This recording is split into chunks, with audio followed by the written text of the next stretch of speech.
Hello તાલીમાર્થી મિત્રો, અંગ્રેજી ભાષાના શબ્દ શીખવાનો આજે 174મો દિવસ છે. તો ચાલો શબ્દ શીખીએ. આજનો પહેલો શબ્દ છે ફેક્ટર.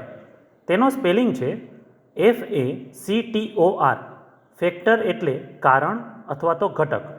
ઉદાહરણ તરીકે, cost is an important factor. ખર્ચ મહત્વપૂર્ણ ઘટક છે. ત્યાર પછીનો શબ્દ છે ટર્મ. તેનો સ્પેલિંગ છે TERM.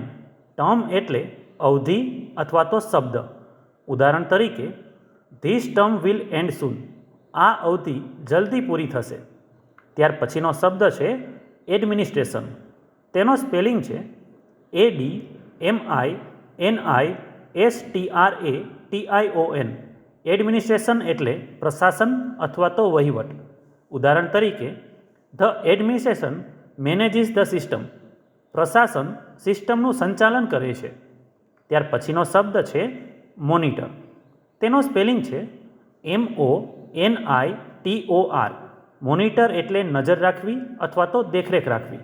ઉદાહરણ તરીકે, teachers monitor students during exams. શિક્ષકો પરીક્ષા દરમિયાન વિદ્યાર્થીઓ પર નજર રાખે છે. ત્યાર પછીનો શબ્દ છે સેફટી. તેનો સ્પેલિંગ છે SAFETY. સેફટી એટલે સુરક્ષા. ઉદાહરણ તરીકે, safety is very important at work.